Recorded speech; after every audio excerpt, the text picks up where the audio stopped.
Hello and welcome to Jam Cam YouTube channel and पढ़रे chemistry app पे आप सभी का एक बार फिर से स्वागत किया जाता है। स्टूडेंट, हमारी पीवाईक्यू सीरीज डिस्कस हो रही है। पीवाईक्यू सीरीज हम डिस्कस कर रहे हैं।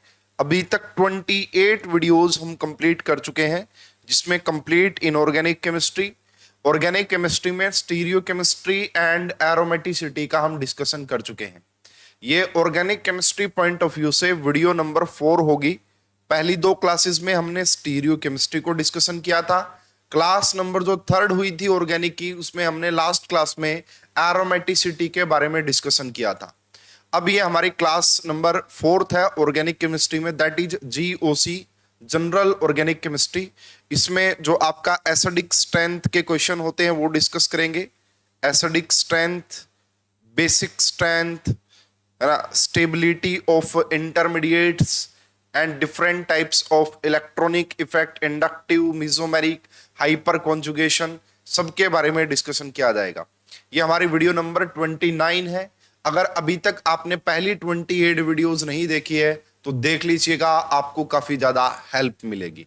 स्टूडेंट, अगर आप या आपका कोई भी नोन इन सभी एग्जाम की तैयारी कर रहा है, IIT jam chemistry, CUET PG chemistry, CSIR net chemistry, है ना, इसके अलावा गेट की तैयारी कर रहा है, इसके अलावा कोई भी ऑल इंडिया लेवल पे पीजीटी का एग्जाम हो या फिर टीचर्स एलिजिबिलिटी टेस्ट हो, तो हमारी ऐप का नाम है पढ़रे केमिस्ट्री। यहाँ पे शानदार कोर्स अवेलेबल है, बड़े ही अफोर्डेबल फीस के साथ। आपकी काफी अच्छी तैयारी हो जाएगी अगर आप इन कोर्स को ज्वाइन करके तैयारी स्टार्ट करते हैं। तो ज्यादा इंफॉर्मेशन के लिए आप इन नंबर पे भी कॉन्टेक्ट कर सकते हैं। स्टूडेंट, ये जो हमारी लेक्चर सीरीज चल रही है, अगर आपको इसकी पीडीएफ चाहिए हर एक लेक्चर की शॉर्ट रिवीजन के लिए, तो उसके लिए आपको पढ़रे केमिस्ट्री ऐप डाउनलोड करनी है। पढ़रे केमिस्ट्री ऐप डाउनलोड करने के बाद, रजिस्टर करने के बाद आपको कुछ ऐसा दिखाई होगा। यहाँ पे आपको जाना है फ्री स्टडी मटेरियल वाले फोल्डर पे। उसके बाद आपको जाना है CSIR नेट PYQ सीरीज का ऑप्शन आपको मिलेगा, इसके ऊपर क्लिक करना है। और जैसे ही आप इसके ऊपर क्लिक करेंगे, सभी लेक्चर्स की आपको यहाँ पे ऑर्डर वाइज पीडीएफ्स मिल जाएंगी, है ना। वीडियो आपने देख ली, उसके बाद अगर आप रिवीजन करना चाहते हैं तो पीडीएफ से रिवीजन करने में काफी कम टाइम लगेगा, काफी अच्छे से आप रिवीजन कर पाएंगे। जो भी ये मैं नोट्स यहाँ पे लिखता हूँ वो सब आपको वहां पे एज ए पीडीएफ के फॉर्मेट में मिल जाएगा।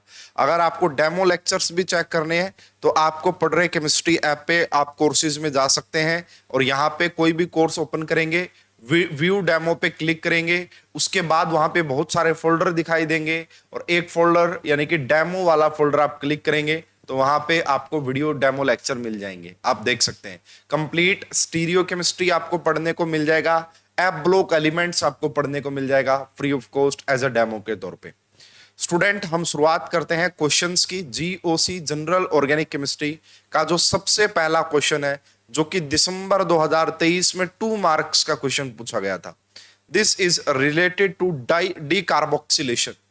The given steroid molecule undergo facile, facile का मतलब होता है स्टूडेंट फास्ट, फसाइल का मतलब होता है फास्ट, ठीक है। The given steroid molecule undergo facile mono decarboxylation. Mono का मतलब एक ही डीकार्बोक्सिलेशन होगा ऑन हीटिंग, जब आप इसको हीट करेंगे। तो बताइए, the carboxylic acid group lost at, देखिए यहां पे आपको काफी कार्बोक्सिलिक एसिड नजर आ रहे हैं। एक ये रहा कार्बोक्सिलिक एसिड, एक ये रहा, एक ये रहा और एक ये रहा। कह रहे हैं कि कौन सा कार्बोक्सिलिक एसिड सबसे पहले लॉस्ट होगा, कहां पे आपका कार्बोक्सिलिक एसिड सबसे पहले चला जाएगा। देखिए स्टूडेंट, डी कार्बोक्सिलेशन अगर आप बात करेंगे मेरे से, rate of decarboxylation is directly proportional to stability of a carbanion, stability of a carbanion. देखिए स्टूडेंट, होता क्या है, सबसे पहले मान लीजिए कि आपके पास क्या है, या आपका CH3 या आपका C डबल बॉन्ड OOH या आपका कार्बोक्सिलिक एसिड है। जब आप इसकी रिएक्शन करवाएंगे ना बेस के साथ, तो यहां से आपका कॉन्जुगेट बेस बन जाता है, ये वाला ग्रुप बन जाएगा। उसके बाद क्या होता है भाई, ये अपनी इलेक्ट्रॉन डेंसिटी यहां पे इसको डोनेट करता है और यहां से एज अ CO2 की फॉर्म में बाहर निकल जाता है और यहां पे आपका आता है CH3 के ऊपर नेगेटिव चार्ज, यानी कि कार्बे अनायन बनता है। अब अगर आपको देखना है मोनो डीकार्बोक्सिलेशन होना है तो आप ये देखिए, एक ही हटेगा, कौन सा, अब आप देख लीजिए कहां पे सबसे स्टेबल कार्बन आयन बन रहा है। जहां पे सबसे स्टेबल कार्बन आयन होगा वही सबसे पहले कार्बोक्सिलिक एसिड का लॉस हो जाएगा। समझ में आ रही बात? तो देखो सबसे पहले क्या हो सकता है, यहां पे अगर आप देखोगे तो यहां नेगेटिव चार्ज बनेगा, यहां देखोगे यहां नेगेटिव चार्ज बनेगा, यहां देखोगे यहां नेगेटिव चार्ज बनेगा, और यहां देखोगे यहां नेगेटिव चार्ज बनेगा। स्टूडेंट सबसे स्टेबल कार्बन अनायन ऑप्शन नंबर 2 ये वाला है, कार्बन नंबर 2। क्यों? क्योंकि जैसे यहां पे नेगेटिव चार्ज आया, ये वाला बॉन्ड यहां मूव करेगा और यहां पे पॉजिटिव, यानी कि यहां पे आपका क्या पॉसिबल है, कॉन्जुगेशन। इस सी डबल बॉन्ड ओ का क्या लगेगा, -m। इस सी डबल बॉन्ड ओ के इलेक्ट्रॉन विड्रॉइंग नेचर की वजह से ये वाला जो एनायन है वो सबसे ज्यादा स्टेबलाइज है। अगर ये सबसे ज्यादा स्टेबल है तो फिर आपका डी कार्बोक्सिलेशन इस पोजीशन पे सबसे पहले होगा। और कौन से वाले कार्बोक्सिलिक एसिड का लॉस होगा, कार्बन नंबर 2 पे जो कार्बोक्सिलिक एसिड है उसका लॉस होगा। और कार्बन नंबर 2 पे जो कार्बोक्सिलिक एसिड है वो आपका ऑप्शन नंबर 4 में नजर आ रहा है। इस क्वेश्चन का जो करेक्ट आंसर होगा दैट इज ऑप्शन नंबर 4। अब देखिए अगर 5 नंबर की बात करोगे तो पहली बात इसके साथ 3-3 आर ग्रुप लगे हुए हैं, तो ये क्या करेंगे, इलेक्ट्रॉन डेंसिटी प्रोवाइड करेंगे इसको, ठीक है। उसके बाद ये देखो, ये देखिए, तो इसमें सबसे स्टेबल कार्बन अनायन जो था वो कार्बन नंबर 2 पे बनता, इसीलिए उसी वाले कार्बोक्सिलिक एसिड का सबसे पहले लॉस होगा। Option number 4 is the correct answer. D carboxylation का ये क्वेश्चन था। होप कि आप सभी को समझ में आ गया होगा। ये स्टूडेंट क्वेश्चन नंबर 2 देखिएगा, this is very important question, electronic effect से रिलेटेड करता है ये क्वेश्चन। जो आपको different types of electronic effect पढ़ाए जाते हैं, जिसमें आपका इंडक्टिव इफेक्ट होता है, हाइपर कॉन्जुगेशन होता है, मीजोमेरिक होता है, इलेक्ट्रोमेरिक होता है, उससे रिलेट करता है। सब कुछ डाटा गिवन है, थोड़ा सा कंक्लूजन निकालना है। Based on the given data on first order rate constant this. तो यहां पे देखिए ये x कोई लगा हुआ है, x। पहले तो ये रिएक्शन समझो कि हुई कैसे होगी। दिस इज कार्बोक्स, ये आपका बेसिकली क्या, ट्राईफ्लोरो एसिटिक एसिड इसको बोला जा सकता है। क्या बोलेंगे इसको, ट्राईफ्लोरो एसिटिक एसिड। अब यहां पे अगर आप थोड़ा सा नोटिस कर पा रहे हो, ये वाला बॉन्ड यहां ब्रेक हुआ होगा, है ना। देखना इसमें एक मैं इंटरमीडिएट बनाने की कोशिश करता हूं। ये वाला बॉन्ड यहां ब्रेक हुआ, यहां पे नेगेटिव चार्ज आया, इसके साथ यहां ऑलरेडी X लगा हुआ है, इसके साथ यहां पे ऑलरेडी CH3 लगा हुआ है, और यहां पे आपका पॉजिटिव चार्ज बना होगा, ठीक है। ये बात समझ में आ रही है। उसके बाद क्या हुआ, इसका जो ये H पॉजिटिव है वो इसके साथ आके लग गया, और ये जो बचा यहां से न्यूक्लियोफाइल CF3COO नेगेटिव, इसने एज अ न्यूक्लियोफाइल के तौर पे यहां अटैक किया और H पॉजिटिव ये रहा, तो ये वाला कंपाउंड आपका बना। अब कह रहे हैं कि अगर X की जगह प्रोटॉन है तो उस रिएक्शन का जो रेट है वो 4.81 है इंटू 10 की पावर 5। अगर यहां पे X की जगह फ्लोरीन है तो उसका रेट 340 टाइम्स, 340 इंटू में 10 की पावर 5 टाइम्स है। यानी कि ये बात समझ में आई, अगर इस X की जगह फ्लोरीन है, फ्लोरीन, तो रेट सबसे फास्टेस्ट है। देखो सबसे फास्टेस्ट रेट किसके केस में है, फ्लोरीन के केस में। कितना, 340 इंटू में 10 की पावर 5। उसके बाद कौन है, प्रोटॉन, हाइड्रोजन, और उसके बाद सबसे कम रेट किसके केस में, क्लोरीन के केस में। अब आपको बताना चाहिए कौन सा ऑप्शन करेक्ट है। सबसे पहली बात देखिए, ये कह रहा है F&Cl inductively stabilize the intermediate carbocation. भाई आप सभी को ये बात पता है, ये पॉजिटिव चार्ज है यहां पे। अगर इंडक्टिवली की बात करेंगे, इंडक्टिव इफेक्ट में इलेक्ट्रोनेगेटिविटी देखते हैं, तो क्या फ्लोरीन और क्लोरीन, स्टूडेंट अगर बात करें ना, फ्लोरीन और क्लोरीन ये -I इफेक्ट के तौर पे काम करते हैं। ये इलेक्ट्रॉन का विड्रॉ करते हैं, इलेक्ट्रॉन को विड्रॉ करते हैं। अगर कार्बोकटायन से इलेक्ट्रॉन आप लेंगे, अगर कार्बोकटायन से आप इलेक्ट्रॉन लेंगे तो क्या उसको स्टेबलाइज करेंगे, हम कहेंगे जी दिस इज इनकरेक्ट, ये स्टेबलाइज नहीं, ये डीस्टेबलाइज करते। अगर एज अ इंडक्टिव के तौर पे ये काम कर रहे होते तो ये उस कार्बोकटायन को डीस्टेबलाइज करते, न कि स्टेबलाइज। आई बात समझ में, यस। उसके बाद सेकंड ऑप्शन आप देख सकते हैं, chlorine stabilize the intermediate carbocation better than proton. क्या ऐसा है, नो, दिस इज इनकरेक्ट।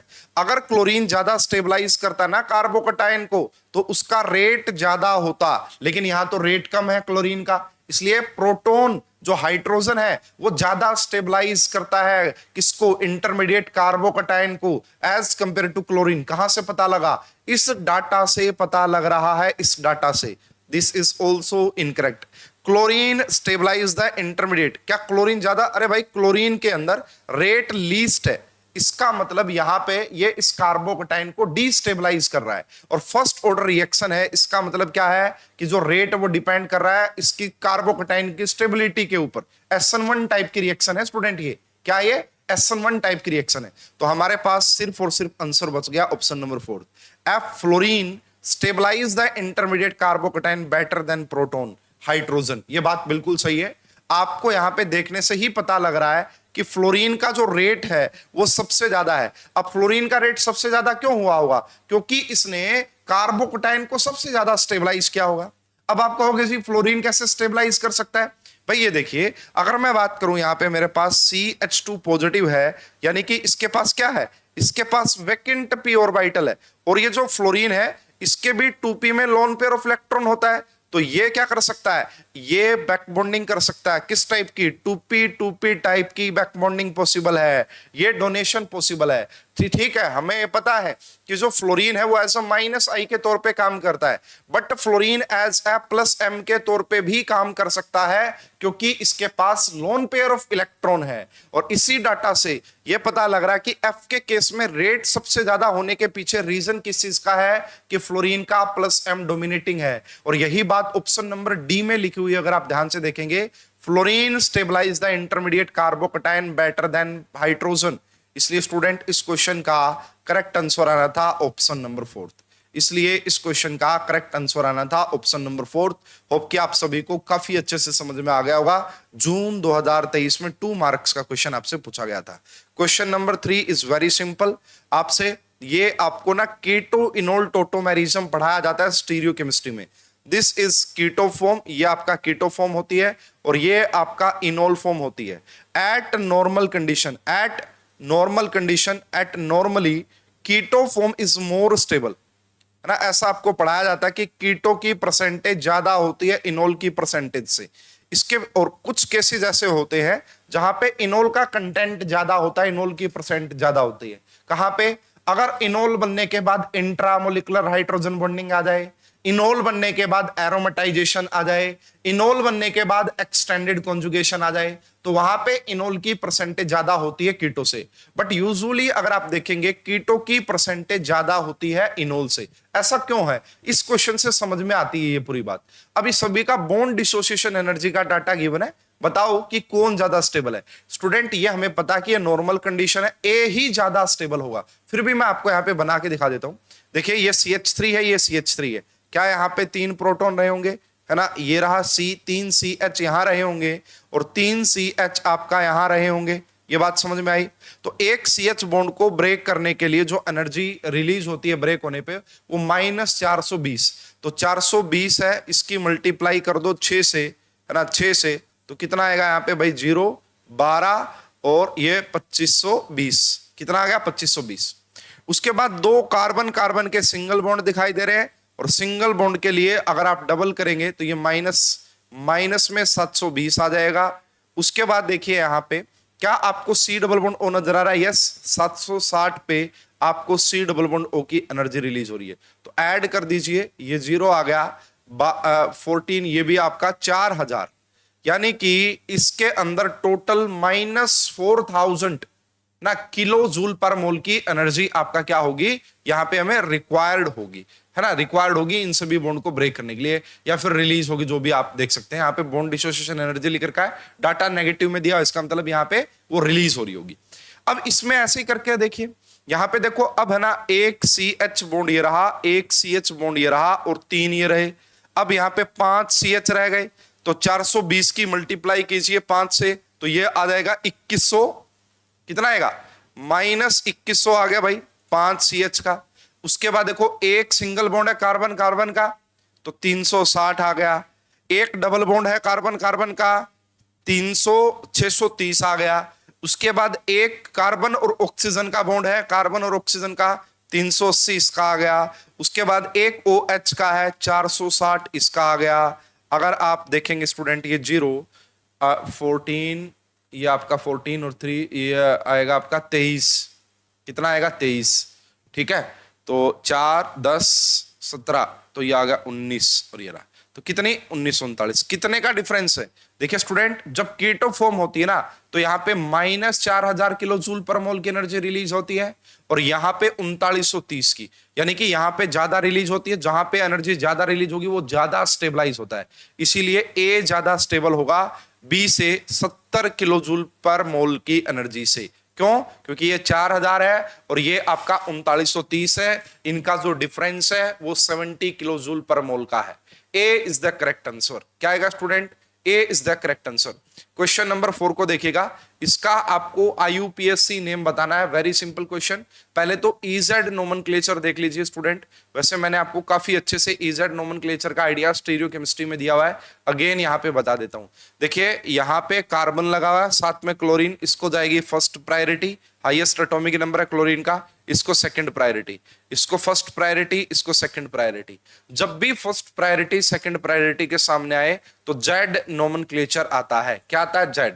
तो ये जो डबल बॉन्ड है ना तो जेड होगा। ई वाले ऑप्शन हटा दीजिए, this E is incorrect and this E is incorrect. उसके बाद देखो E3, ई वाला तो आएगा नहीं, Z3, उसके बाद क्लोरोमिथाइल, उसके बाद पेंट, अब 2 या 3 ये देख लेना है। तो स्टूडेंट देखिए नेमिंग जो स्टार्ट करनी होगी वो कहां से करेंगे आईयूपीएससी में, यहां से, ये 1, ये 2, ये 3, ये 4 और ये आपका 5। इसीलिए देखो यहां पे क्या लिखा हुआ था, 3 नंबर पे है ना, सभी में क्या लिखा, 3 नंबर पे क्या होगा, क्लोरोमिथाइल होगा। क्या होगा? क्लोरोमिथाइल। इसीलिए यहां पे क्लोरोमिथाइल लगा हुआ है। तो जो डबल बॉन्ड आएगा ना, लोएस्ट वाला नंबर देखते हैं, 3 पे आएगा। कहां पे? 3 पे। यहां पे इन्होंने लिखा हुआ पेंट 2 इन, 2 पे इन नहीं आएगा, 3 पे इन आएगा। इस क्वेश्चन का जो करेक्ट आंसर होगा that is option number D.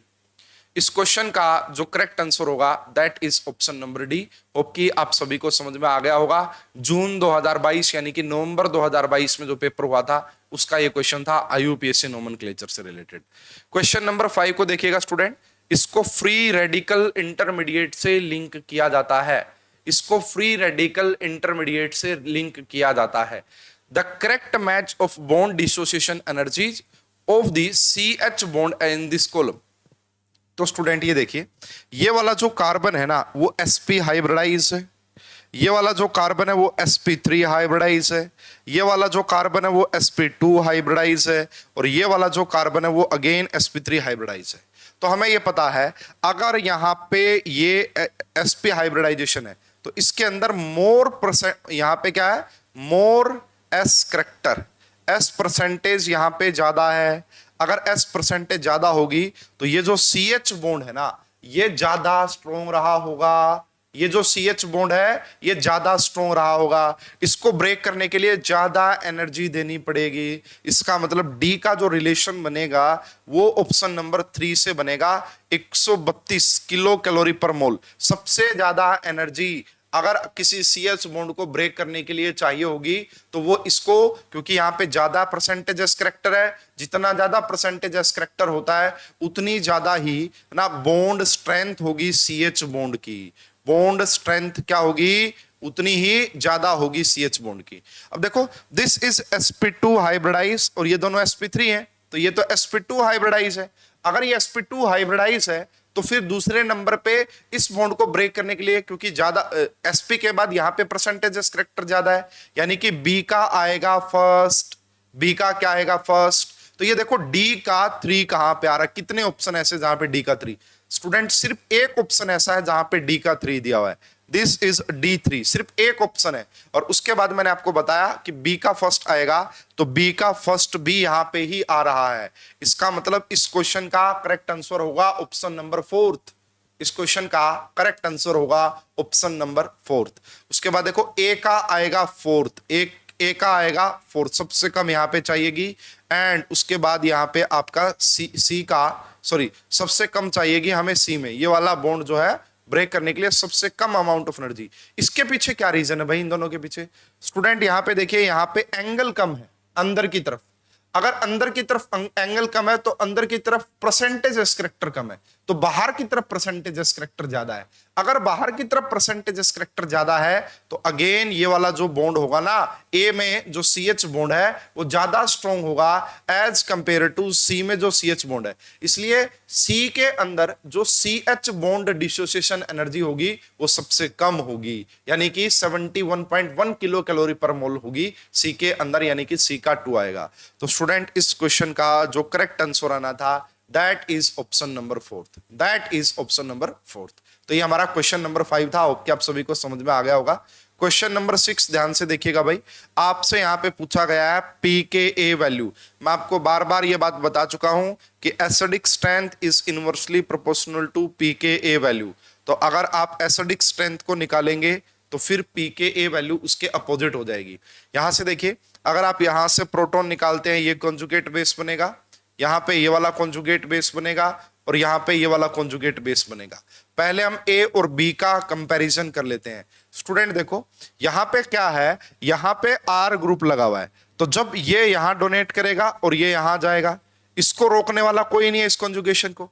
But जैसे ये यहां पे इलेक्ट्रॉन डोनेशन देगा, है ना, जैसे ये बॉन्ड यहां मूव होगा, ये कहेगा जी मैं यहां से भी तो इलेक्ट्रॉन डेंसिटी दे सकता हूं। तो यहां पे जो 100% डोनेशन हो पाएगा, मैं मान लेता हूं कि ये आर तो रोक ही नहीं रहा है, इसकी वजह से तो कोई यहां पे रुकावट आ ही नहीं रही। मैं मान रहा हूं कि यहां पे 100% आपका स्टेबलाइजेशन हो रहा है इस एनायन का, इस सी डबल बॉन्डों की वजह से। बट यहां पे ये अगर 30% ये देगा तो ये तो 70% ही दे पाएगा ना। तो इसके प्लस एम की वजह से, इस ओ एम की, इस एम ई ओ की वजह से इसकी जो इलेक्ट्रॉन विड्रॉइंग पावर है सी एन से इलेक्ट्रॉन, इस नेगेटिव से इलेक्ट्रॉन लेने की, वो कम हो जाएगी, कम हो जाएगी। ए और बी में से अगर आपसे पूछा जाए कौन से वाला कॉन्जुगेट बेस ज्यादा स्टेबलाइज है, तो ए का जो कॉन्जुगेट बेस है मोर स्टेबल कॉन्जुगेट बेस क्या आएगा, मोर स्टेबल सीबी। इसका जो कॉन्जुगेट बेस है वो ज्यादा स्टेबल है। इसका मतलब ए की एसिडिक स्ट्रेंथ बी से ज्यादा होगी, ए मोर एसिडिक होगा। ये मैं किसकी बात कर रहा हूं, फिलहाल एसिडिक स्ट्रेंथ की बात कर रहा हूं। ए की एसिडिक स्ट्रेंथ ज्यादा होगी क्योंकि इसका कॉन्जुगेट बेस ज्यादा स्टेबलाइज है। अगर ए की एसिडिक स्ट्रेंथ ज्यादा है तो पी के ए की अगर बात करें तो बी की ज्यादा होगी ए से, बी की ज्यादा होगी ए से। स्टूडेंट ए और सी का कंपैरिजन करोगे, इसमें भी यहां पे देखो सी डबल बॉन्ड ओ और ऑक्सीजन है, तो ये यहां से अपनी इलेक्ट्रॉन डेंसिटी देगा, यानी कि ए सबसे स्टेबल कॉन्जुगेट बेस है, इसलिए ए मोस्ट एसिडिक होगा। ये सबसे ज्यादा एसिडिक होगा इन तीनों में से। अगर ये सबसे ज्यादा एसिडिक होगा तो इसकी लीस्ट पीकेए वैल्यू होगी, ए की लीस्ट पीकेए वैल्यू होगी। इसलिए देखो, एक ऑप्शन नंबर फर्स्ट और एक ऑप्शन नंबर 3, 2 को हटा सकते हैं तुरंत एंड 4th को हटा सकते हैं। इन दोनों में से जो लीस्ट पीकेए वैल्यू होगी वो ए की ही होगी, जो कि ऑप्शन नंबर 1 और 3 में गिवन है। अब ध्यान से देखिएगा, अगर मैं बात करता हूं बी और सी, वैसे तो यहां पे 6 मेंबर की रिंग है, कोई ज्यादा डिफरेंस नहीं है, फिर भी जो ये साइक्लिक कॉन्जुगेट बेस होता है, साइक्लिक वाला, ये मोर स्टेबल होता है, ये मोर स्टेबल कॉन्जुगेट बेस है एज कंपेयर टू बी। अगर मोर स्टेबल है तो मोर एसिडिक होगा, अगर मोर एसिडिक होगा तो less pKa value, less pKa value. तो आप देख सकते हैं कि सी की पीकेए वैल्यू कम होगी एज कंपेयर टू बी। तो यहां पे जो सबसे हाईएस्ट पीकेए वैल्यू होगी वो आपका ऑप्शन नंबर बी की होगी। इस क्वेश्चन का जो करेक्ट आंसर आना था that is option number first, that is option number first. ये जो साइक्लिक स्ट्रक्चर है, यहां पे जो कॉन्जुगेट बेस होता है वो ज्यादा स्टेबलाइज होता है एज कंपेयर टू दिस, ठीक है। एंड आप देख सकते हैं कि इसकी पीकेए कम होगी। Option number first is the correct answer. Question number 7 को देखिएगा, the molecular orbital involved in the interaction of oxime shown below with base. अगर आप इसकी रिएक्शन किसी बेस के साथ करवाएंगे ना, तो बेस क्या करता है स्टूडेंट, H पॉजिटिव को निकाल लेता है, तो ये अपनी इलेक्ट्रॉन डेंसिटी यहां देगा, ताकि इस ऑक्सीजन के ऊपर नेगेटिव चार्ज आए, है ना, और उस बेस इस प्रोटॉन के ऊपर आपका अटैक करेगा। तो देखो यहां पे भी ऐसा पॉसिबल हो सकता था, यहां पे कार्बन के ऊपर नेगेटिव चार्ज आता और यहां ऑक्सीजन के ऊपर नेगेटिव चार्ज आता है, तो मोर इलेक्ट्रोनेगेटिव पे नेगेटिव चार्ज ज्यादा स्टेबलाइज होता है, इसलिए ये वाला डोनेशन पॉसिबल नहीं है, ये वाला डोनेशन होगा। अब ये देखिए, ये बात तो समझ में आ गई कि CH का कोई रोल रहने वाला है नहीं, यहाँ पे CH का कोई रोल रहने वाला है नहीं। अब देखो, अब यहाँ पे जो है बेस के साथ जब इंटरेक्शन करवाई तो कौन सा मोलिकुलर ऑर्बिटल जो है, तो देखो इस ये सिग्मा बॉन्ड तो है ही ऑलरेडी, सिग्मा बॉन्ड तो बना हुआ है, तो इसने जो अपनी इलेक्ट्रॉन डेंसिटी दी होगी इसके सिग्मा स्टार में दी होगी ना। प्रोटॉन अपने जो इलेक्ट्रॉन डेंसिटी देके गया होगा वो OH बॉन्ड का जो सिग्मा स्टार था, एंटी बॉन्डिंग मोलिकुलर ऑर्बिटल था, उसके अंदर अपनी इलेक्ट्रॉन डेंसिटी डोनेट की होगी। A is the correct answer. क्या आएगा student? A is the correct answer. Question number 8 को देखिएगा, the reason of significantly high solubility of AgCl in benzene, है ना, AgClO4।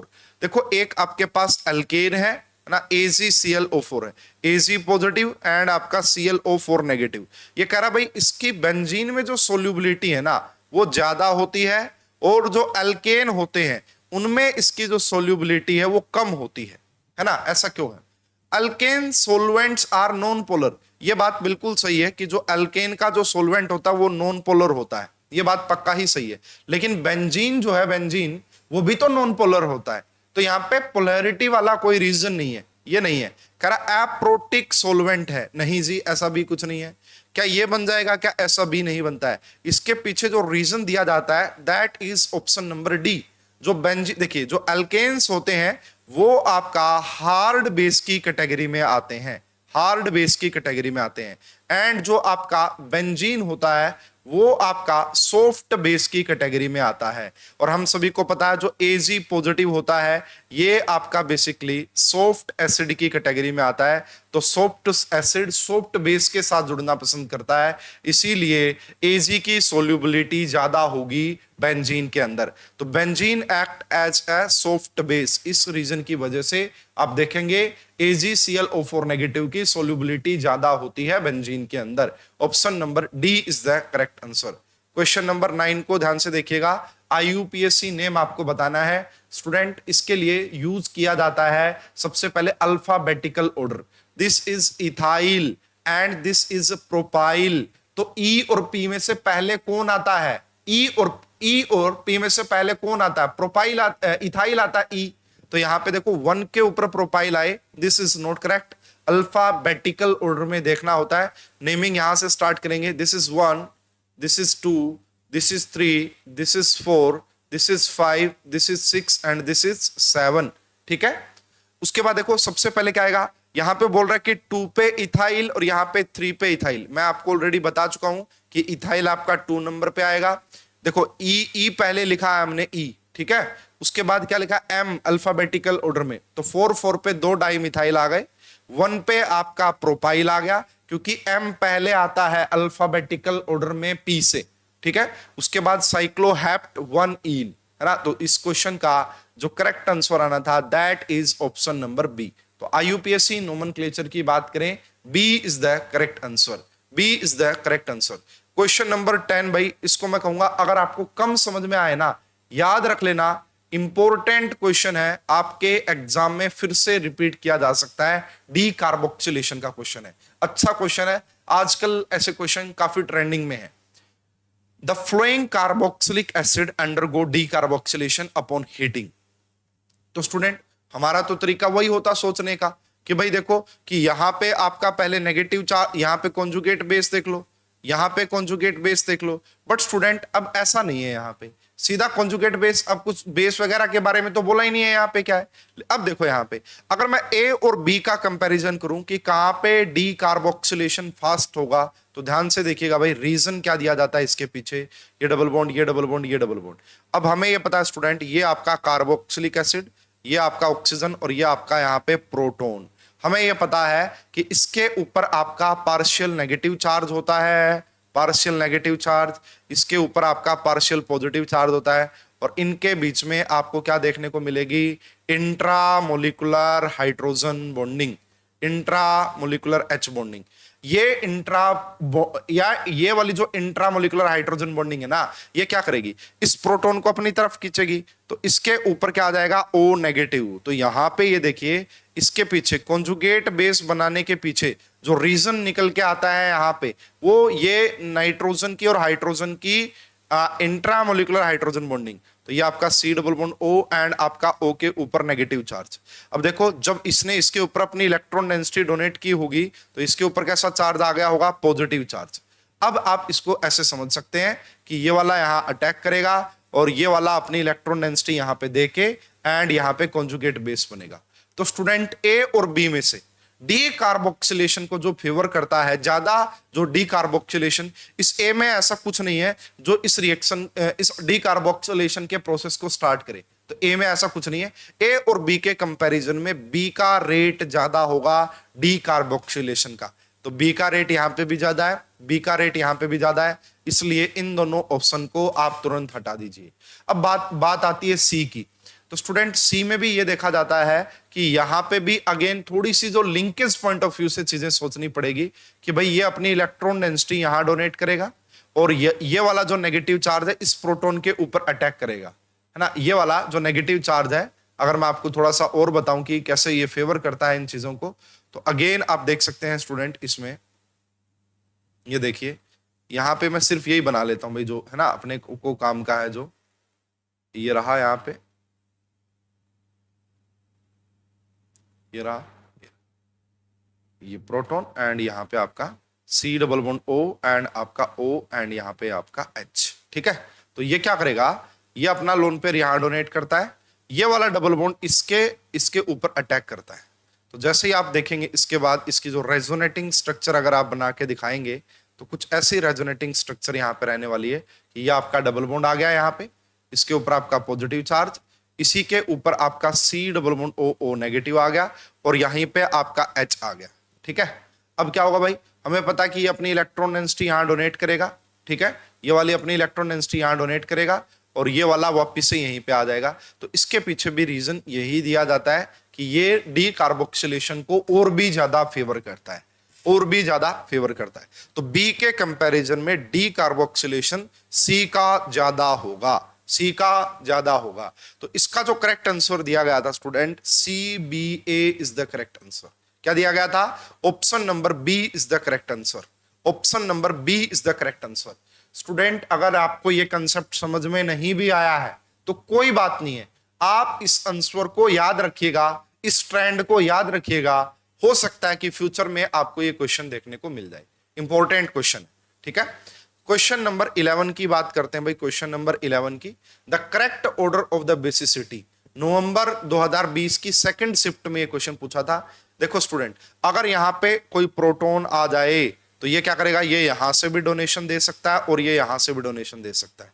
तो सबसे अच्छा बेस अगर इनमें से कोई होगा, दैट इज सी की बेसिसिटी सबसे ज्यादा होगी। और ऐसे क्वेश्चन आपको जेरी मार्च की बुक में एज अ रेफरेंस के तौर पे मिल जाएंगे, सी की बेसिसिटी सबसे ज्यादा होगी। अब यहां पे भी देखो, अगर मैं बात करता हूं, ये यहां से ये कोई प्रोटॉन आ गया और ये यहां से डोनेट करेगा, तो ये क्या करेगा, एज अ प्लस एम के तौर पे यहां डोनेट, उसके बाद यहां डोनेट, ठीक है। और यहां पे देखो ये जो प्रोसेस है ना, थोड़ा सा लंबा खिंच रहा है, ये थोड़ा सा प्रोसेस लॉन्गर जा रहा है। यहाँ पे जो इलेक्ट्रॉन डेंसिटी आएगी वो काफी कंपाउंड, ये यहां देगा, ये यहां देगा, ये यहां देगा, ये यहां देगा, ये यहां देगा। तो यहाँ पे देखो आपका डिस्टेंस काफी ज्यादा हो गया है ना, डिस्टेंस काफी ज्यादा हो गया है। तो यहाँ पे इन दोनों में से पूछा जाए ए और बी में से किसकी बेसिसिटी ज्यादा होगी, हम कहेंगे ए की बेसिसिटी ज्यादा होगी। तो सबसे ज्यादा बेसिक होगा सी के बाद होगा ए और ए के बाद होगा B. Option number 4 is the correct answer. क्या आएगा student, option number 4 is the correct answer. तो ये हमारा क्वेश्चन नंबर 11 था, होप कि आप सभी को समझ में आ गया होगा। क्वेश्चन नंबर 12 पे अब हम आ गए हैं। दिसंबर 2019 का क्वेश्चन ये पूछा गया था, the correct order of basicity. Student basicity का मतलब होता है इलेक्ट्रॉन डेंसिटी को डोनेट करना, है ना। तो मैं ये भी कह सकता हूं कि बेसिसिटी जो होती है, basicity is inversely proportional to stability of conjugate base, stability of conjugate base. अगर कॉन्जुगेट बेस की स्टेबिलिटी ज्यादा है, क्या वो अपनी इलेक्ट्रॉन डेंसिटी किसी को डोनेट करेगा? क्या नहीं करेगा। अगर कॉन्जुगेट बेस ज्यादा स्टेबलाइज है ना, अगर आपका कॉन्जुगेट बेस ज्यादा स्टेबलाइज है तो वो अपनी इलेक्ट्रॉन डेंसिटी को डोनेट करने वाला नहीं है। तो आप क्या करो, ये आपके पास एसिड गिवन है, आप इनकी एसिडिटी देख लो, है ना। जो सबसे ज्यादा एसिडिक होगा इसका मतलब उसकी स्टेबिलिटी ऑफ कॉन्जुगेट बेस सबसे ज्यादा होगी, और जिसकी स्टेबिलिटी ऑफ कॉन्जुगेट बेस, देखो इनडायरेक्टली ये बोला जा सकता है बेसिसिटी। एक बात और मैं आपको बता दूं ऐसे क्वेश्चन के लिए, basicity is directly proportional to pKa value. अगर आप इन सभी की pKa वैल्यू निकाल लोगे ना तो वो बेसिसिटी, क्योंकि देखो pKa is inversely proportional to acidic strength. देखो pKa जो है वो इनवर्सली प्रोपोर्शनल होती है एसिडिक स्ट्रेंथ के, ठीक है। एंड एसिडिक स्ट्रेंथ जो होती है that is directly proportional to stability of conjugate base. अगर कॉन्जुगेट बेस, देखो अगर कॉन्जुगेट बेस ज्यादा स्टेबलाइज, एसिडिटी ज्यादा, अगर एसिडिटी ज्यादा तो pKa वैल्यू ज्यादा, सॉरी pKa वैल्यू कम। तो वही बात तो मैं बोल रहा हूं आपको, यहां पे कॉन्जुगेट बेस की स्टेबिलिटी ज्यादा है तो बेसिसिटी आपका कम होगी। अब देखो यहां पे स्टूडेंट, सबसे पहले ए और बी का कंपैरिजन कर लेते हैं। यहां पे लगा हुआ NO2, यहां पे लगा हुआ है Cn, तो -m जो होता है वो NO2 का ज्यादा होता है ना। इलेक्ट्रॉन विड्रॉइंग पावर जो है वो NO2 की ज्यादा होती है Cn से। इन दोनों में से जो स्टेबल कॉन्जुगेट बेस है ना, ए और बी में से जो ज्यादा स्टेबल होगा, स्टेबल कॉन्जुगेट बेस वो ये होगा। अगर ये ज्यादा स्टेबल है इसका मतलब इनमें से ज्यादा बेसिक कौन होगा? ए और बी में से बी, क्योंकि ये स्टेबल नहीं है। स्टेबल क्यों नहीं है? क्योंकि यहाँ पे इलेक्ट्रॉन विड्रॉइंग ग्रुप पुअर लगा हुआ है, तो ये इलेक्ट्रॉन डेंसिटी को इजीली डोनेट करेगा, है ना। ए और बी में से ज्यादा बेसिक होगा बी। कौन होगा? बी। तो यहाँ पे देखो तीनों ऑप्शन अगर आप देखेंगे, चारों ऑप्शन आप देख लीजिए, यहाँ पे भी बी की बेसिसिटी ज्यादा दिखाई है, यहाँ पे भी बी की ज्यादा, यहाँ पे भी बी की ज्यादा, और यहाँ पे भी बी की ज्यादा, ठीक है। इन दोनों का कंपैरिजन होता है। देखो ये है ना, कार्बन के ऊपर नेगेटिव चार्ज है। अब इन एक बात समझ में आती है, यहां पे है ऑक्सीजन के ऊपर नेगेटिव चार्ज, यहां पे ऑक्सीजन के ऊपर नेगेटिव चार्ज, तो ये ज्यादा स्टेबल कॉन्जुगेट बेस होंगे देखो ये ज्यादा स्टेबल होंगे as compare to A and B. तो बी की सबसे ज्यादा जो बेसिसिटी मुझे नजर आ रही वो ए और बी की होगी, सी डी की नहीं हो सकती। यहां पे डी की दिखाई गई है सबसे ज्यादा बेसिसिटी, यहां पे सी की दिखाई गई है। ये दोनों आंसर होने वाले नहीं है। रीजन क्या है? ऑक्सीजन के ऊपर नेगेटिव चार्ज ज्यादा स्टेबलाइज होता है। अगर ज्यादा स्टेबल होगा तो क्या वो डोनेट करेंगे? क्या नहीं करेंगे। अब हमारे पास कंक्लूजन आ गया है। देखो बी की बेसिसिटी ज्यादा होगी ए से। अब सी और डी का कंपैरिजन आप देख लीजिए स्टूडेंट, ये कार्बोक्सिलिक एसिड है एंड दिस इज, ये बना है पिक्रिक एसिड से, ये आपका पिक्रिक एसिड से बना है भाई, ये बात ध्यान रखना है, इसको पिक्रिक एसिड बोलते हैं। अगर यहां पे H और लगा दोगे ना आप, H, इसको पिक्रिक एसिड बोलते हैं। 2, 4, 6, 2, 4, 5 या जो भी बोलते हैं इसको, 1, 2, 3, 4, 5, 6, तो इसको बोला जाता है 2,4,6 ट्राइनाइट्रोफिनोल, एंड इसी का कॉमन नेम होता है पिक्रिक एसिड। अब मैं अगर बात करूं ना सी और डी में, पिक्रिक एसिड की एसिडिटी ज्यादा होती है, पिक्रिक एसिड की एसिडिटी ज्यादा होती है इस वाले कार्बोक्सिलिक एसिड से। इसका मतलब अगर इसकी एसिडिटी ज्यादा है तो ये वाला कॉन्जुगेट बेस सबसे ज्यादा स्टेबल रहा होगा। अगर ये सबसे स्टेबल कॉन्जुगेट बेस है तो ये लीस्ट बेसिक रहा होगा। क्या रहा होगा? Least basic. तो स्टूडेंट जो पिक्रिक एसिड होता है ना उसकी एसिडिटी ज्यादा होती है आपके नॉर्मल जो कार्बोक्सिलिक एसिड होते हैं उनसे। ये मैं एसिडिटी की टर्म में बात कर रहा हूं। ये किसकी टर्म में बात कर रहा हूं? एसिडिटी की टर्म में बात कर रहा हूं। तो इसका जो कॉन्जुगेट बेस है वो सबसे स्टेबल है। अगर इसका कॉन्जुगेट बेस सबसे स्टेबल है तो ये इसका जो बेसिसिटी होगी वो लीस्ट होगी, यानी कि सी की बेसिसिटी लीस्ट होगी। Option number 4 is the correct answer. क्या आएगा? Option number 4 is the correct answer. Question number 13 अभी जो पढ़ाया था मैंने उसी से रिलेट करता है ये क्वेश्चन भी ना। The correct order of the rate of thermal D carboxylation, तो मैंने अभी अभी जस्ट बताया है, एक ए है और एक बी है, तो बी की डी कार्बोक्सिलेशन ज्यादा होगा एज कंपेयर टू ए और बी के कंपैरिजन में किसका होगा? बी का ज्यादा। तो यहां बी का ज्यादा दिया है, यहां ए का ज्यादा हटा दीजिए, यहां ए का ज्यादा हटा दीजिए, यहां बी का ज्यादा। अब देखो बी और सी में से, अगर आप बी और सी में से देखेंगे तो सी का ही रेट ज्यादा होता है डी कार्बोक्सिलेशन का, सी का रेट ज्यादा होगा। तो स्टूडेंट यहां पे जो ये CH2 आया, अब भी अगर आप देखेंगे यहां पे रेट ऑफ डी कार्बोक्सिलेशन ज्यादा होगा। अब भी जो आंसर आएगा that is option number first is the correct answer. Option number first is the correct answer, याद रखिएगा, this is very important example. ठीक है, अब हम बात करते हैं भाई, ये हमारा क्वेश्चन नंबर 14 है और इसको मैं आप सभी को देखो भाई, ये क्वेश्चन मैं आपको बता देता हूं कहां पे आया था। दिसंबर 2019 की सेकंड शिफ्ट में ये क्वेश्चन पूछा था। द मोस्ट एसिडिक हाइड्रोकार्बन, इनमें से आपको 4 ऑप्शन गिवन है, आपको बताना था कि मोस्ट एसिडिक हाइड्रोकार्बन क्या होगा। तो भाई मुझे एग्जैक्टली पता नहीं लग पा रहा कि इसको हम कैसे सोल्व कर सकते हैं। देखो भाई काफी अप्रोच हो सकती हैं। देखो अगर मैं बात करूं भाई यहां से, अगर ये H है, अगर ये प्रोटॉन जाता है तो ये तो इजीली जाएगा नहीं, कहां से जाएगा, यहां से जाएगा, और यहां पे कॉन्जुगेट बेस बनेगा, है ना, यहां पे कॉन्जुगेट बेस बनेगा। तो अब देखो अगर यहां पे कॉन्जुगेट बेस बनेगा, ये बात समझ में आती है, जहां पे sp3 हाइब्रिडाइजेशन है ना, sp3 हाइब्रिडाइज जो प्रोटॉन है वो इजीली यहां से H पॉजिटिव, ये वाला देखो, इसमें ये वाला प्रोटॉन जा सकता है, इसमें कौन सा जा सकता है, देखो इसके ऊपर भी लगा हुआ है एंड इसके ऊपर भी लगा हुआ है। तो देखो या तो वो प्रोटॉन मेंशन करते, अब यहाँ पे प्रोटॉन मेंशन नहीं किया, फिर भी मैं थोड़ा बहुत आपको लिंक बनाने की कोशिश करता हूं। मान लेते हैं कि ये है और यहाँ पे ये, इनमें से कोई भी एक मान लेते हैं। ठीक है, चलो एक बार मैं इसको मानता हूं। तो जब इसको देखा जाएगा तो यहां से आप ध्यान से देखिएगा, वैसे मैं आपको ही एज अ होमवर्क के तौर पर दूंगा इस क्वेश्चन को, और आप इसका रेफरेंस बताइएगा, मैं आपको ऑफिशियल आंसर की का आंसर भी बता दूंगा यहाँ पे। ठीक है, ये रहा, तो ये कॉन्जुगेट बेस बनेगा। तो यहाँ पे देखिए पहली बात तो दो CH3 लगे हुए हैं, ये CH3, ये CH3, ये इसकी इलेक्ट्रॉन डेंसिटी, इसको क्या करेंगे, ये रहा। अब जब यहाँ पे बात करते हैं भाई, यहाँ पे जब होगा, यहाँ पे जो नेगेटिव चार्ज बनेगा, उसके बाद देखो ये यहां जाएगा, ये यहां जाएगा, इसको थोड़ा बहुत स्टेबलाइज करेगा, ये क्या करेगा, इसको ये थोड़ा बहुत आपका स्टेबलाइज करेगा, और साथ के साथ में ना एरोमेटिक सिस्टम भी बनेगा। ये बात देखिएगा, जैसे यहाँ पे ये नेगेटिव चार्ज आएगा, ये वाला बॉन्ड आपका यहां मूव करेगा, है ना, ये इसको स्टेबलाइज कर सकता है। जैसे ये बॉन्ड यहां ब्रेक करेगा, एक चीज नोटिस कीजिएगा आप, इस बॉन्ड ने यहां ब्रेक किया, ये डबल बॉन्ड, ये डबल बॉन्ड, ये रहा।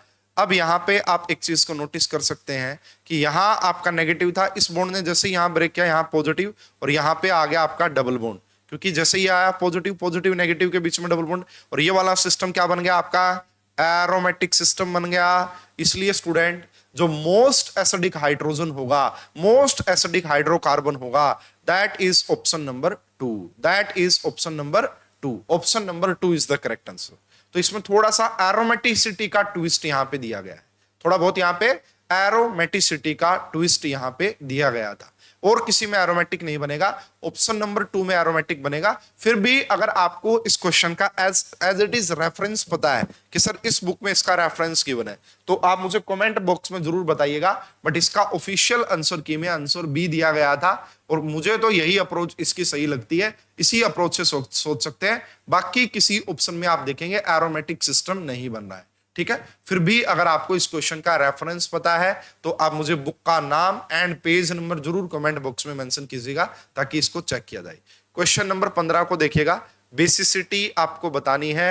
यहाँ पे हेट्रोसाइक्लिक जो रिंग्स गिवन है स्टूडेंट, इसका लोन पेयर तो कॉन्जुगेशन में ही पार्टिसिपेट करता है, एरोमेटिसिटी का पार्ट है, तो ये तो लीस्ट बेसिक होने वाला है। अब देखिएगा, अगर मैं बात करता हूं, ठीक है, इसका जो यहाँ पे ये यहाँ पे अटैक करे, ये यहां पे अटैक करे, और ये यहां पे अटैक करे, तो अगर मान लो इसने यहां से डोनेट करना है प्रोटॉन को, तो ये वाला जो ग्रुप है ये किसके तौर पे काम कर रहा है, प्लस एम के तौर पे। प्लस एम क्या करेगा, इस नाइट्रोजन के ऊपर इलेक्ट्रॉन डेंसिटी को इंक्रीज करेगा।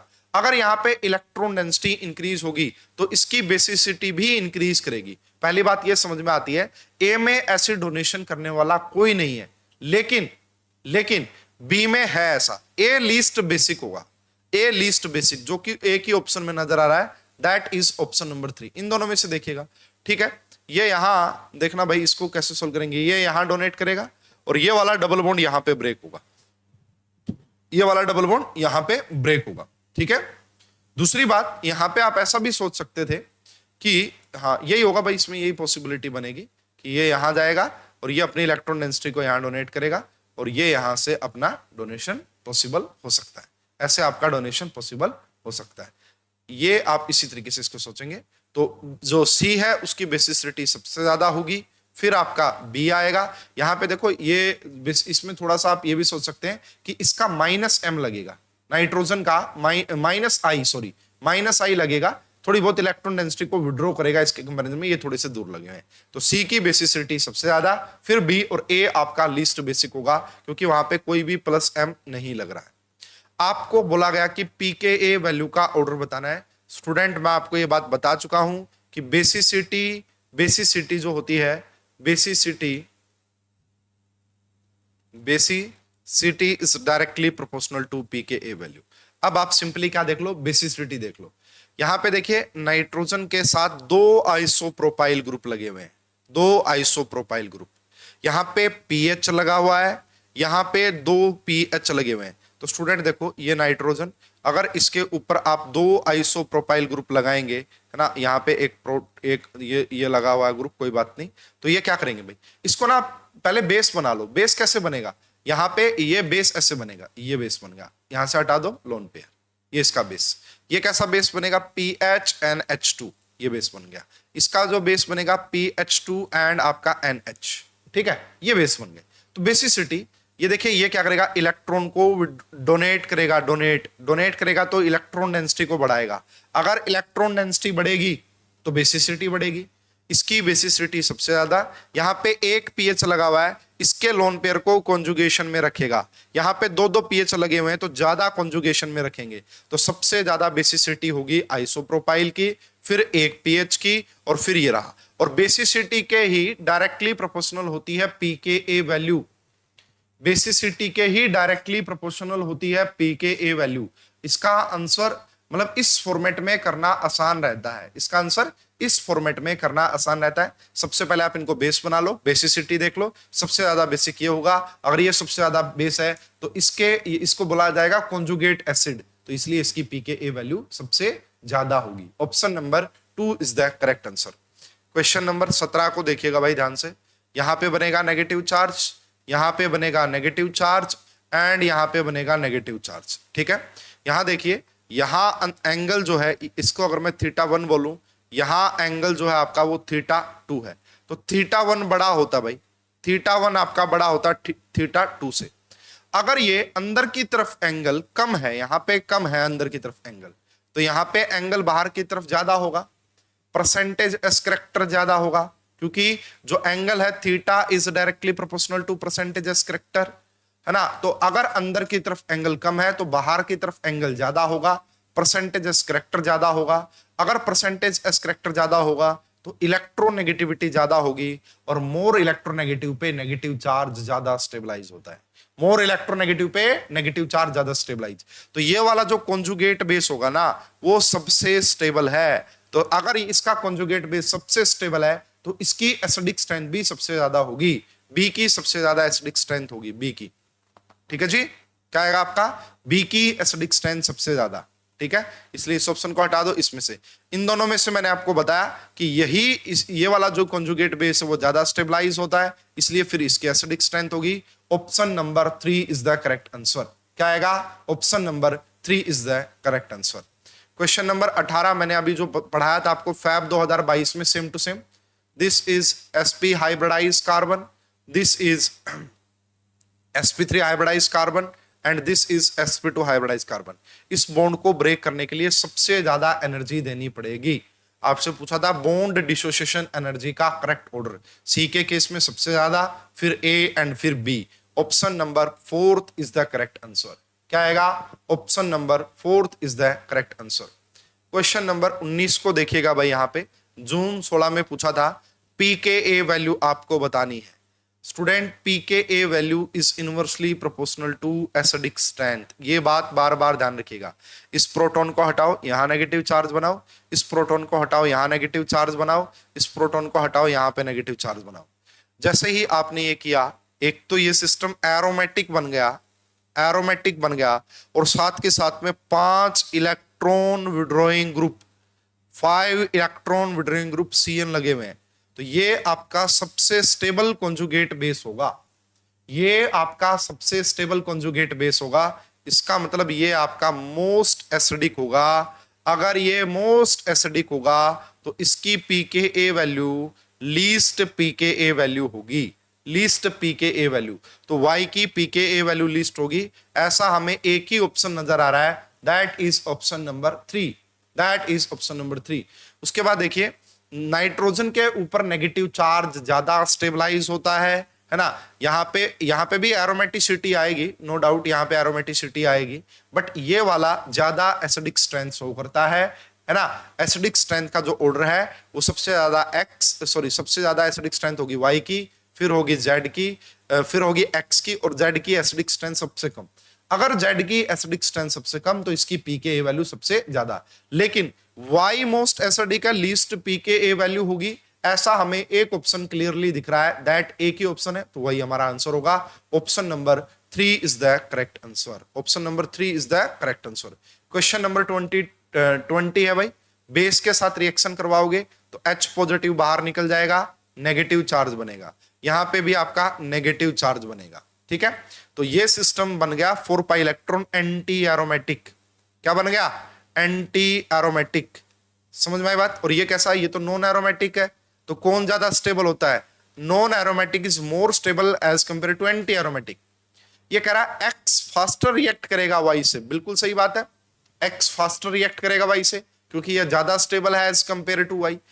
ये हटा दो, फिर X and Y behaves a Lewis acid. Lewis acid वो होते हैं जो लोन पेयर को एक्सेप्ट करते हैं, यहां पे ये लोन पेयर को एक्सेप्ट नहीं कर रहे। X is strong Bronsted acid than Y, ये बात बिल्कुल सही है, क्योंकि ये अपना प्रोटॉन बढ़िया से डोनेट करेगा एज कंपेयर टू वाई। इसलिए इस क्वेश्चन का जो करेक्ट आंसर आना था, that is A and D is the correct answer.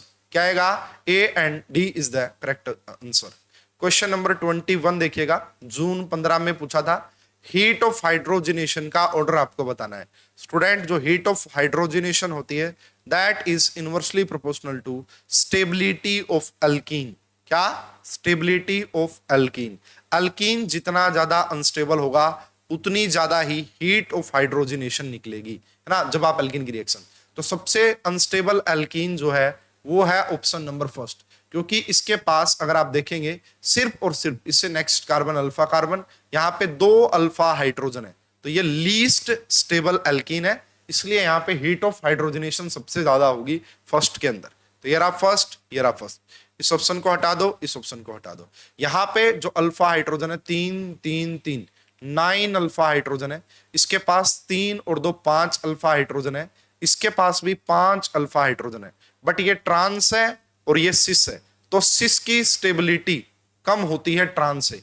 अगर ये लेस स्टेबल है इसका मतलब हीट ऑफ हाइड्रोजनेशन ज्यादा होगी। तो क्या करेक्ट आंसर आएगा? B is the correct answer. सबसे ज्यादा हीट ऑफ हाइड्रोजनेशन होगी फर्स्ट के केस में, फिर 3 के केस में, स्टेबिलिटी के इनवर्सली प्रोपोर्शनल। यहां पे भी 5 अल्फा हाइड्रोजन, यहां पे भी 5, बट ट्रांस की स्टेबिलिटी ज्यादा होती है एज कंपेयर टू सिस, ठीक है, क्योंकि यहां पे कम रिपल्सन है, यहां पे ज्यादा रिपल्सन है। सिस अनस्टेबल है इसलिए हीट ऑफ हाइड्रोजनेशन ज्यादा होगी। B is the correct answer. क्या आएगा student? B is the correct answer.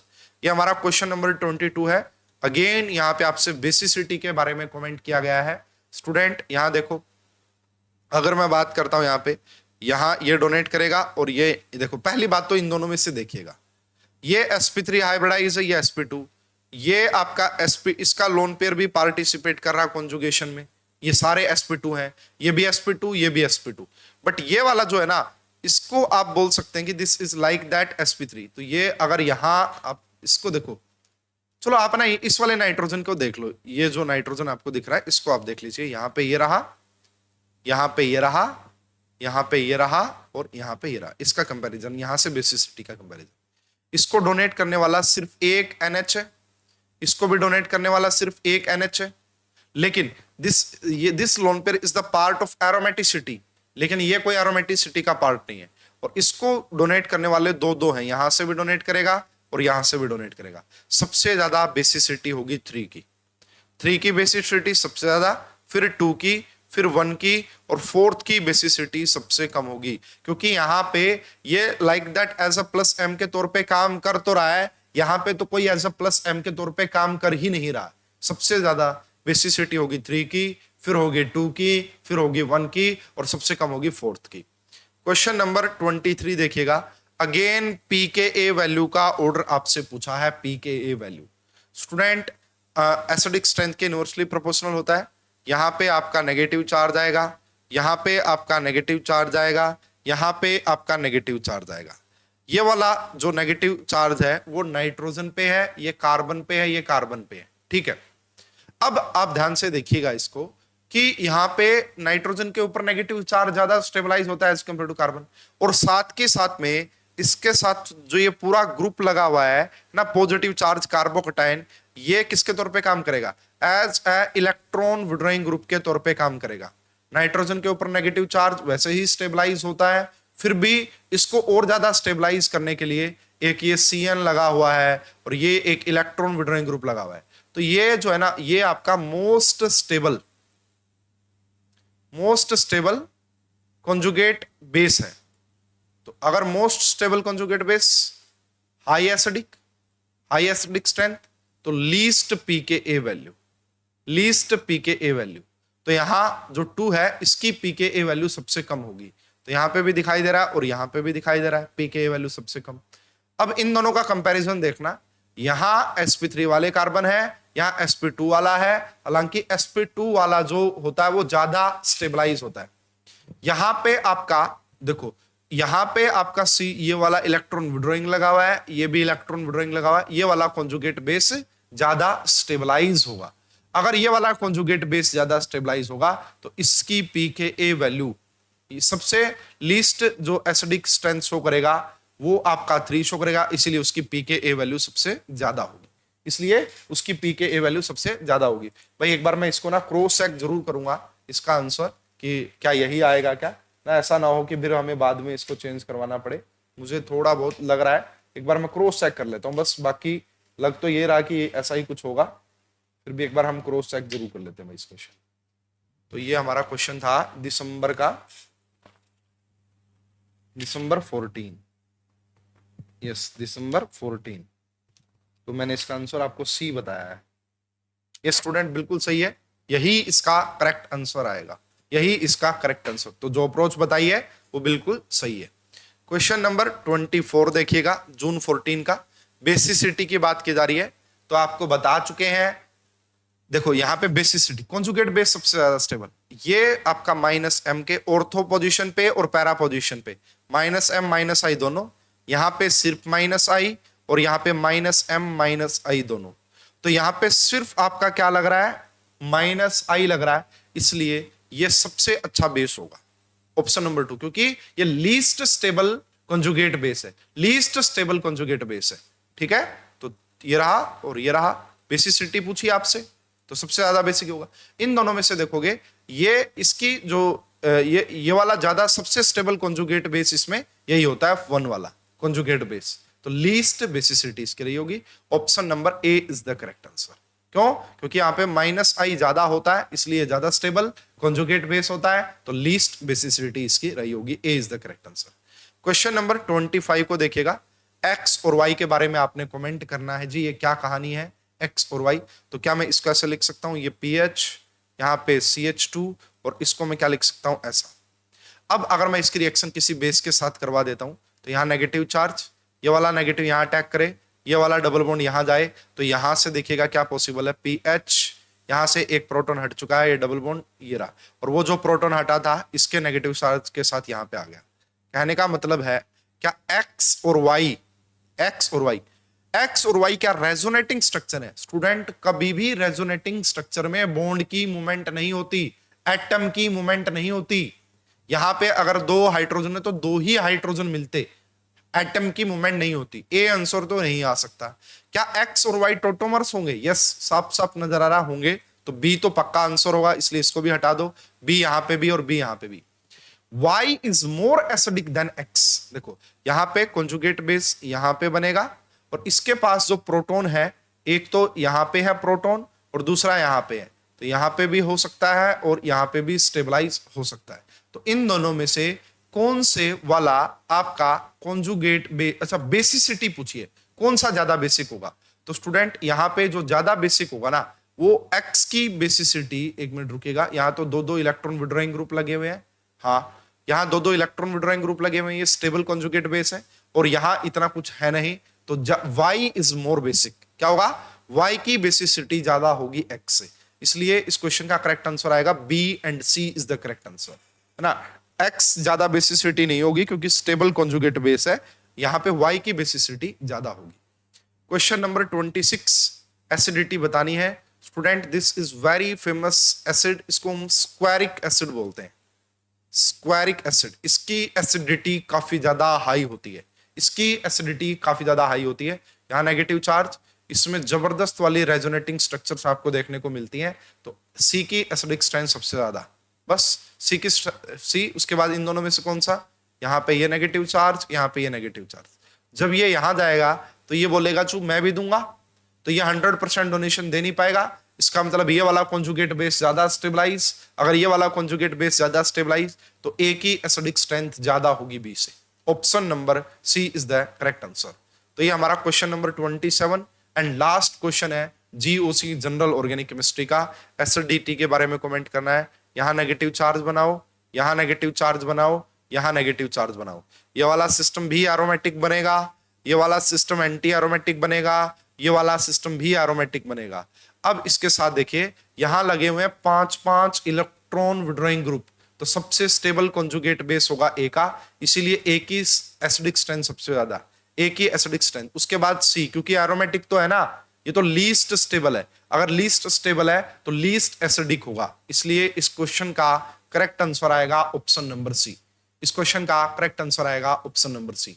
तो स्टूडेंट ये थी हमारी क्लास नंबर 29, जिसमें हमने जीओसी जनरल ऑर्गेनिक केमिस्ट्री के प्रीवियस ईयर्स क्वेश्चंस का डिस्कशन किया है। नेक्स्ट क्लास में हम स्टार्ट करेंगे रिएक्शन इंटरमीडिएट का टॉपिक। तो मिलेंगे नेक्स्ट क्लास में रिएक्शन इंटरमीडिएट के प्रीवियस ईयर के साथ। जब तक अगर आपको कंटेंट पसंद आ रहा है, ये सीरीज पसंद आ रही है, तो वीडियो को ज्यादा से ज्यादा लाइक और शेयर करना है भाई, शेयर कीजिए अपने और फ्रेंड्स तक इतने अच्छे कंटेंट को पहुंचाइए। और अगर आप दिसंबर 2024 की प्रिपरेशन करना चाहते हैं तो आप हमारा कोर्स भी ज्वाइन कर सकते हैं। ऐप को एक बार जरूर डाउनलोड कीजिएगा, सारी पीडीएफ सारी डिटेल्स आपको वहां पे मिल जाएंगी। तो फिलहाल इस क्लास में इतना ही, मिलते हैं नेक्स्ट क्लास में। Thank you.